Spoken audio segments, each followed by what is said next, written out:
In this daily drop, we're going to talk about some of the ethical considerations about creating sponsored content on channels like this on YouTube. So let's go. All right, here we are, episode 182 of the Daily Drop, and we're going to shift gears from that lighting episode yesterday, and I'm going to talk a little bit about sponsor content. Why the shift? Well, I'm not going to do lighting every single day. I've got at least one more episode this week that I need to get to, but I need a little block of time to do that. But I was watching a video today with Farouk from iPhonedo, and one of my favorite content creators out there. Humorous, very in-depth, knowledgeable, and just really one of my favorite places to go when a new product is released, especially things like cameras.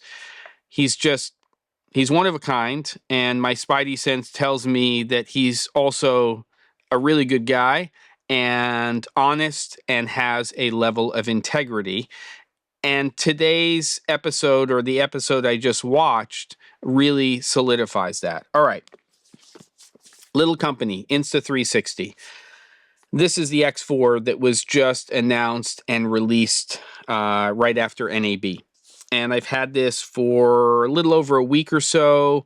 It's going back. It's not the right product for me. I thought it might be a great solution for creating backgrounds and environments for virtual production.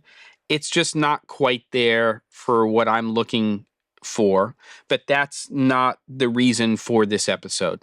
So Farouk did an episode which basically addressed some issues where apparently Insta360 has been reaching out to YouTubers and content creators who are receiving their products and asking them to not mention or to minimize their mention that the content is sponsored by Insta360. This is a big no-no. It's against the guidelines of a platform like YouTube. It is an ethical issue.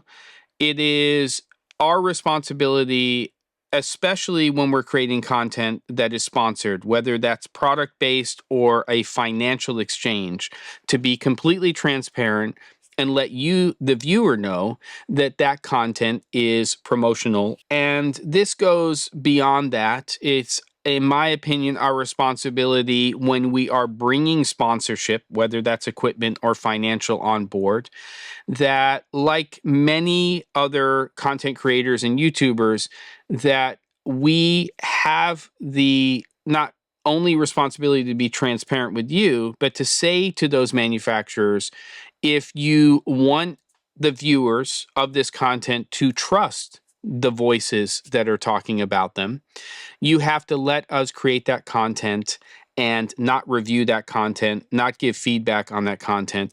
I feel it's okay to have pre-discussions with the manufacturer to make sure that what you're talking about is technically accurate, that you understand who their audience is and what they're trying to accomplish.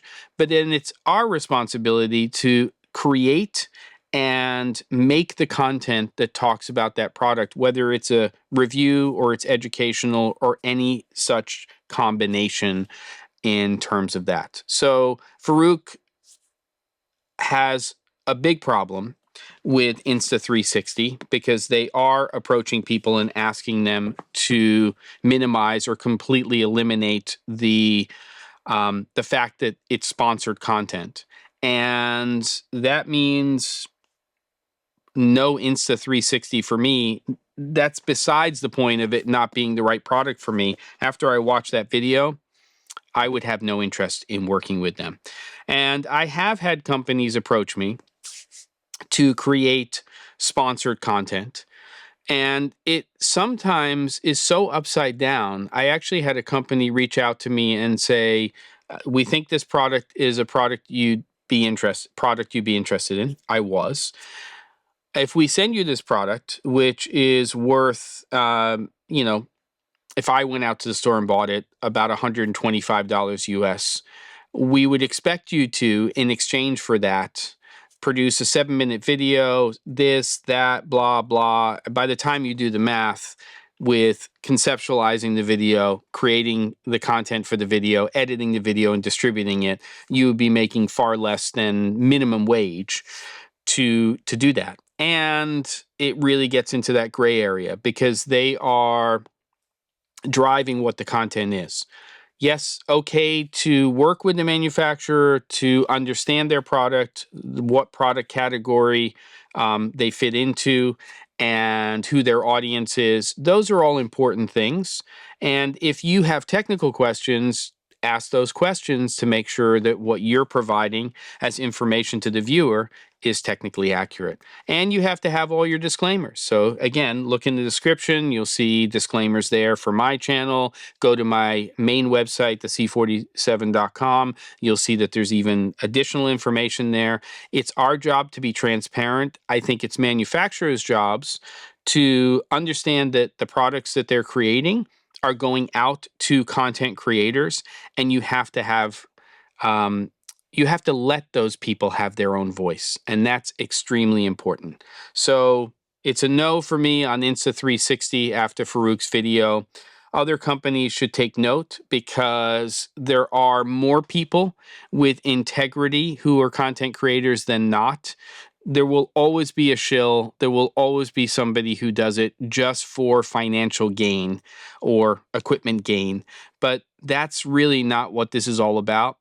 Most of the people who are out there creating content like this and reviews and things like that, they're genuinely interested in these products. They want to know more about them. They want to share that information with you. Support those channels. Don't support the companies that are doing weird things. Don't forget to, and I'll see you on the next episode of The Daily Drop.